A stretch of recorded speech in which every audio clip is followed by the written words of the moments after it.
Great, great.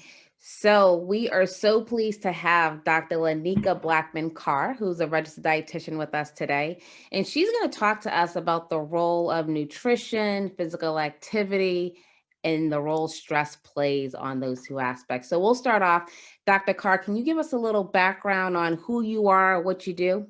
Yes, gladly. And thank you so much for having me. I'm really excited about our discussion, and it's a topic that I really do like to research, but I'm really passionate about, especially when it comes to women's health and professional women, because I know women often play two roles professionally. There's what you do in the 9 to 5, and then there's that second shift when you come home as well. And both of those environments definitely can be a factor in what we're going to talk about today. But just, my background, I've been a dietitian for, I think, just over 10 years. Yes, yeah, officially credentialed in 2010. But studying nutrition from my undergraduate through my PhD. And I really have a particular focus on weight research. So even though I'm a professor at UConn here in Connecticut in the nutrition department, I chose much of my research to focus on weight status, mainly because to me, it can really encompass both what we eat and how we move, and also kind of the things that might impact both of how we're eating and how we're moving or not moving so much.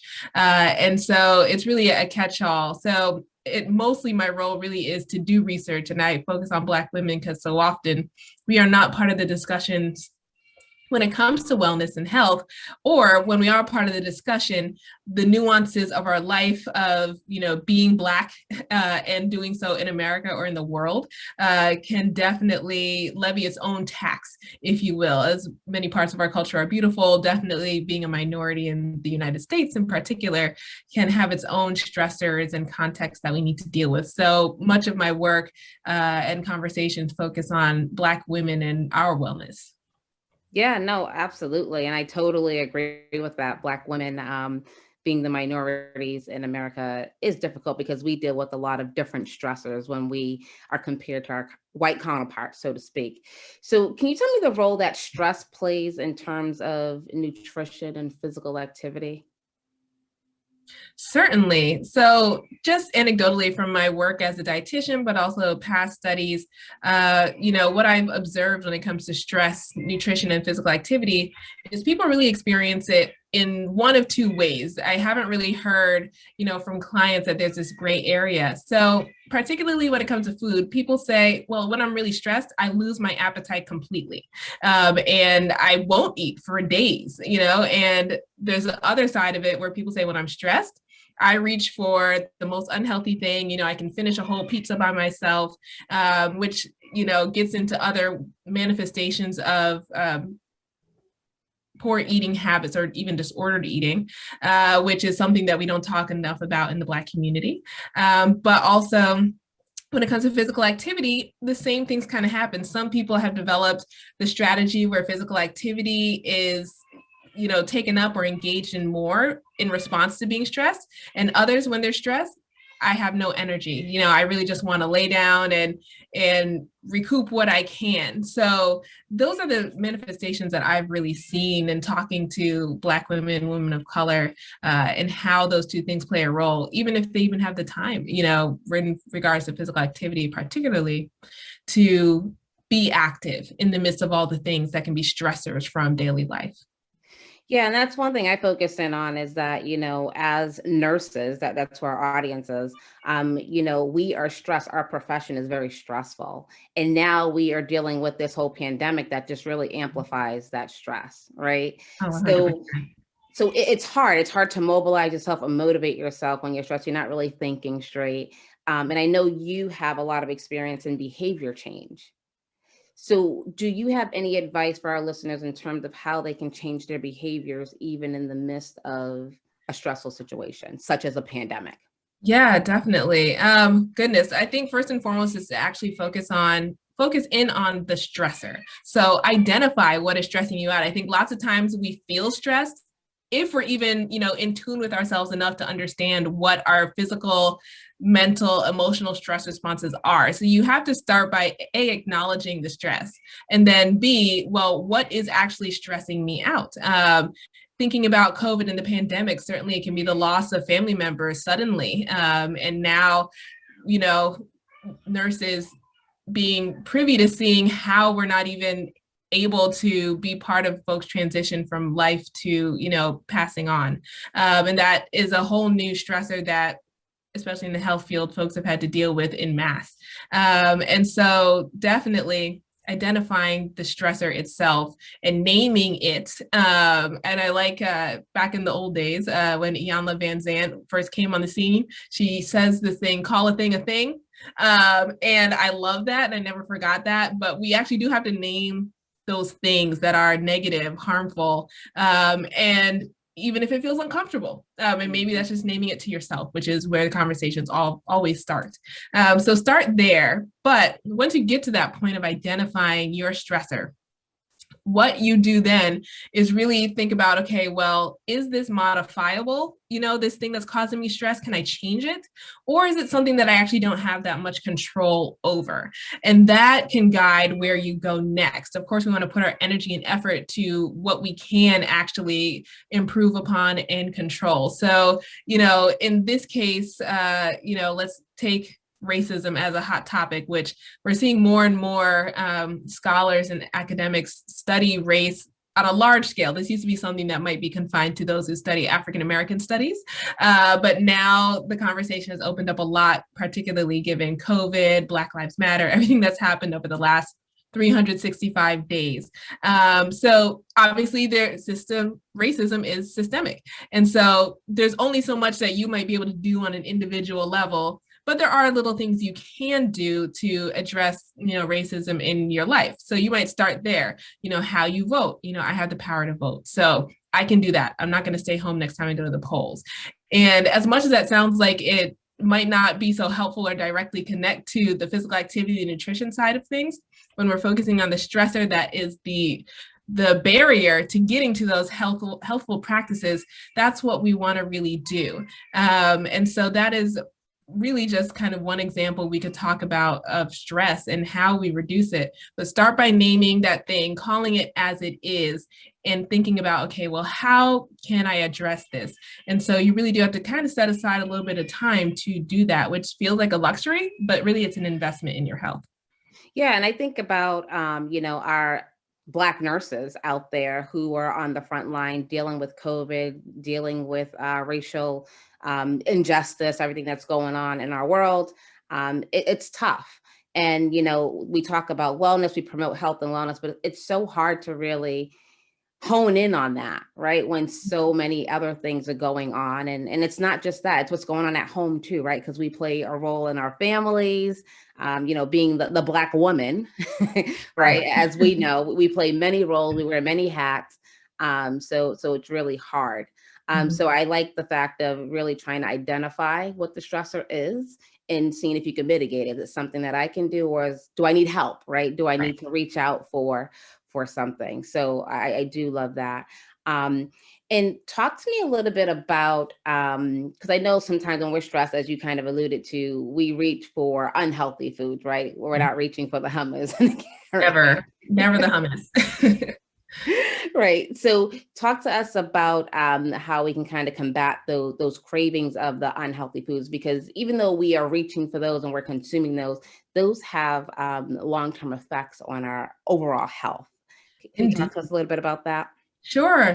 And those effects are cumulative, right? So it's not just, and I always tell people, don't beat yourself up for the one time that you slip, because I think that's such an easy quagmire to get caught in. And honestly, that can stop people from getting back on the train of health and wellness. And so how do you really prevent yourself from getting there? And it's kind of the same tactic of, and I'll say, we call it mindfulness. So mindful eating is one way to go about it. And what I've been seeing more and more is stress research is actually getting funded now, even through our National Institutes of Health. So mindfulness certainly is beneficial for reducing your stress, but can also be beneficial for creating that space between, oh, I'm really stressed. My usual reaction might be to reach for or get some, unhealthy takeout, but taking that space between the thought and the action to really interrogate yourself, okay, why am I reaching for this? Or as you start to recognize and become more present with yourself, I'm consistently reacting in this way and choosing these types of foods when this thing happens or when I feel this certain way. So that's really where the mindfulness comes in. And let's say you kind of make that leap from, feeling really stressed to choosing that more unhealthy food, if you will. In that moment, you have the food in hand, like, what is this doing for me? How am I feeling as I'm eating this? And being more present with the actual food, because what we do get into a lot with stress, especially if your response is to eat, is mindless eating. So we're just continuing to eat, not paying attention to our hunger cues. Oh, am I actually full? And that people can easily surpass that to that point of, really feeling stuffed, kind of like that post-Thanksgiving meal when people kind of gorge themselves. That can often happen at the end of a binge eating episode that could be related to a stress response. And so again, taking that step back, creating that space. I'm feeling stressed. I usually go for this food. Why am I going for this food? What is the pattern that's emerging? Because I guarantee you, if it's a repeated thing in your life, there's a pattern and there's a reason. So just being mindful about, why am I eating this? And then when you do have that food, asking yourself, okay, what is this food doing for me? How does it make me feel? Is it helping me achieve any of my health related goals? And seeing if those things align or don't align. And that moment of awareness really builds to support what, women might need to have in the forefront of their minds when it comes to overall health in the short and long. Yeah, no, that's really good. And I call that creating the gap. So the gap in when you pick something up, create the gap of processing, giving yourself time to Exactly. process. Even when people are Yeah. stressed, even activities, we go from one thing to another, but you have to create the gap to really Yep. think about, okay, let's reset before we kind of go on to the next thing.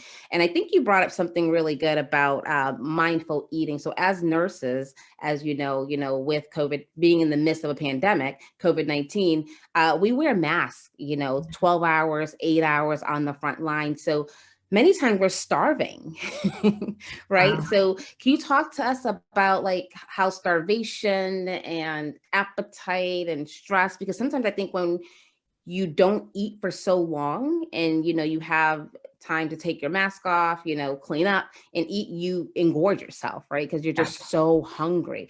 What's the importance of really creating time and space to eat and drink and hydrate yourself?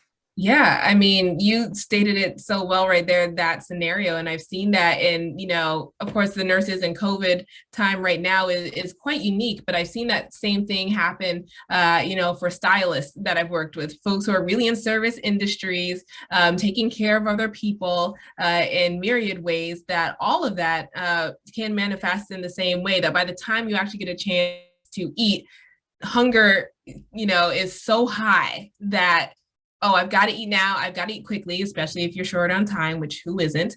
And then we get to a point where it's easy to overeat because we don't have the time. And so how do we actually create that space for nourishment? I think it's about making it a priority, but also working around what you can control. So is it possible to have a snack in your pocket, that's packaged, that once you get your hand sanitizer on, you're in like a clean environment, maybe you only have 5 minutes or two, that you have a snack that is supporting your goals, it's healthy, or at least healthy-ish. I say it doesn't always have to be 100%, the perfect food. I don't think that exists, but something that at least will nourish you and keep you satiated for, as opposed to not having anything, right? So for me, that's often having a kind bar or two in my briefcase or in my car. So I pack little snacks in different areas that are prepackaged, that work for me, non-perishable for the most part,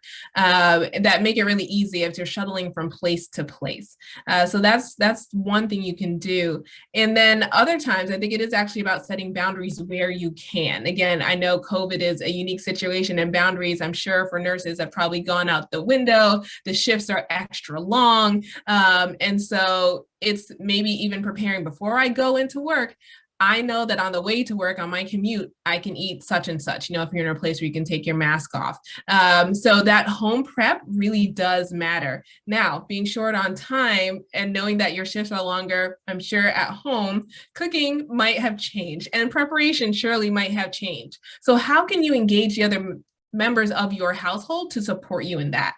As women, totally in a patriarchal society still, much of those home duties are ours, but we need to relinquish some of them. And that means being okay with them not being done perfectly the way that we would do it, but does giving some ownership to either your teenage children or your husband, actually your partner, whoever it may be in your home, especially if it's intergenerational. We should all be helping each other and taking a village approach to our health.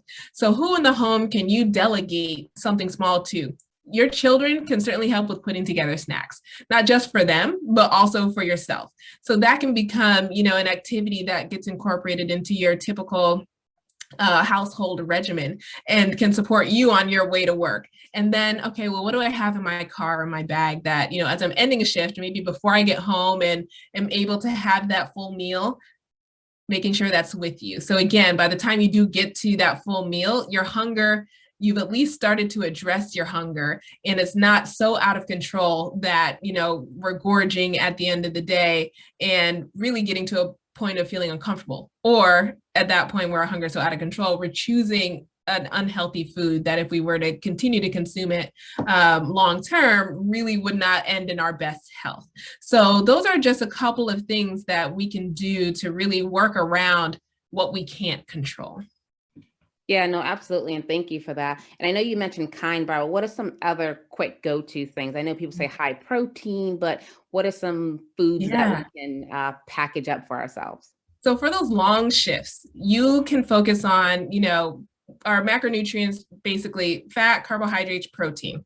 The things that are going to keep you full are fat and protein. And in terms of our carbohydrates, we're talking about high fiber foods. Okay. So that is, your whole grain brown rice. That's your 100% whole wheat bread, not just brown bread, better say 100% on whole grain or whole wheat, just to make sure. And so you want to make sure you're focusing on foods that are higher in protein, do have fat in it. Fat is not evil. Every part of our cells has fat. You guys know, you're nurses. So I'm preaching to the choir here. Our bodies have fat. We need it. Eat it, please.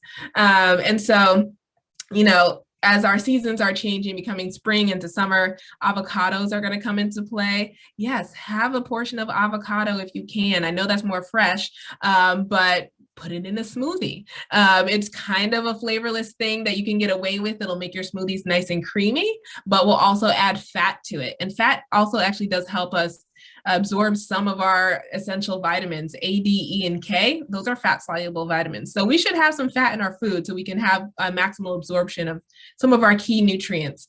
But protein, these can be our nuts, whatever you want to throw together, maybe a trail mix. So nuts and, a carbohydrate. It could be some dried fruit. It could be crackers, on the side if you wanted to, some more whole grain crackers as well. But I think if you wanted to go old school, you could even do Ritz crackers and some cheese as a small snack. Just watch your portions.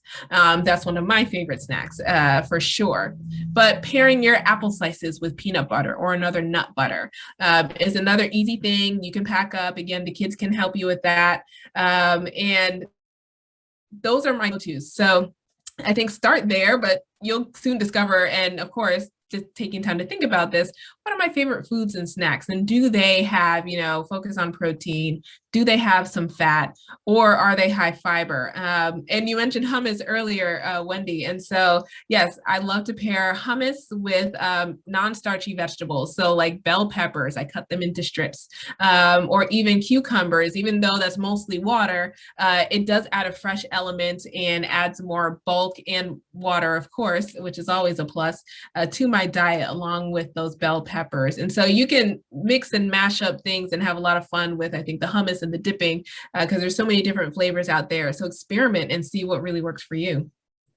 Yeah, I think you bring up a good point. So what I'm hearing is you need to be intentional and you need to plan. Yes. Yeah, no way around it. I think, nowadays, I think our grocery stores do help us in that a lot of things are already portioned out for you. So I know there are small little cups of peanut butter. So you don't even have to portion it out yourself if that's a challenge and you don't have the time. Same for our hummus. So take advantage of those things. You'll pay a little bit more because there's packaging, but if it saves you in one area of your life some time, it might be worth that cost benefit to go and do that for yourself and think of it as a gift to yourself. So yes, intentional plan, and it can look as simple as taking advantage of those prepackaged smaller portion items. Yeah, absolutely. And before we wrap up, I just want you to touch on the importance of hydration because everyone talks about water, water, water, water. So can you shine some light on that for us? Yes. Well, number one, I'm going to say you definitely need to hydrate. I always say the pee test. Look at your urine. What color is it? Is it, dark yellow? You're not hydrated enough. You're dehydrated. So it should be nice straw yellow. It's okay if it's clear, no big deal. But usually by the time you notice that you're really thirsty, you've already been dehydrated. So my tactic is, and I have it with me now, I always have something next to me to make sure that I am hydrated. And when it runs out, I refill. Now, if you're on a longer shift, as you all are as healthcare professionals, I know they sell 32-ounce and 64-ounce water bottles. Fill that up. You should only need to do that once or twice a day, and have that by your side at all times. I have friends who have a water bottle in each location, one in the car, one at home, one is in the gym bag. So you don't even have to worry or think to remember one more thing. Where is my water bottle? Nope, it's already in the place where it needs to be. And so whenever it gets empty, you just fill that right up and you can keep it in that location until it's, ready for a wash. But do know that so many of our fruits and vegetables have water. So you're not only getting water from what you drink, but also getting it from what you eat. So as you're focusing on those, protein and, type of snacks that we talked about, certainly make sure you are getting your fruits and vegetables because they will contribute as well.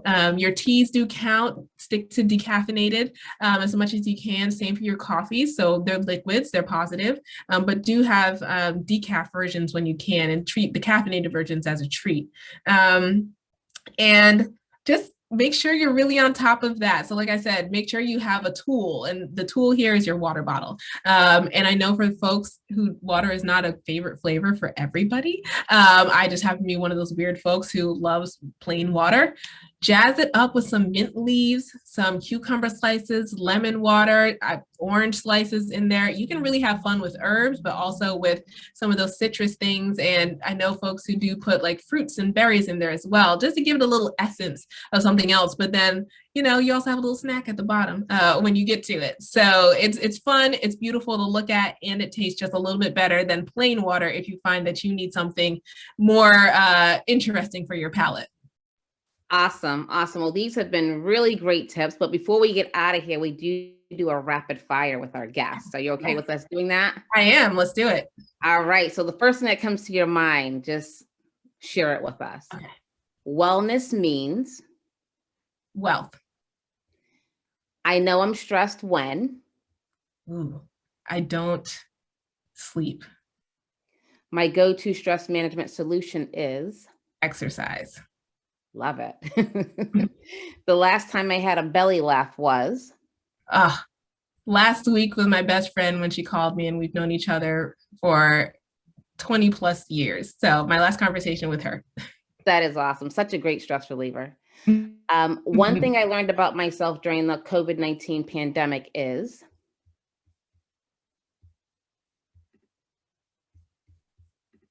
Oops. Are you there? Can you hear me? Go right ahead. Okay. I can. One thing I learned about myself during the COVID-19 pandemic is? I need people even though I'm an introvert. Awesome. All right. That's it. Well, thank you so much. This was great. Do you have any last words for our listeners? Goodness. I mean, really just prioritize your health. As difficult as that sounds right now, stress is something that will take away from your joy in life, but it can be managed. Focus on what you can control and let the rest fall away, and you should be good from there. But it's a process. So take your time and be gentle with yourself. Awesome. Well, thank you so much. Really enjoyed having you on.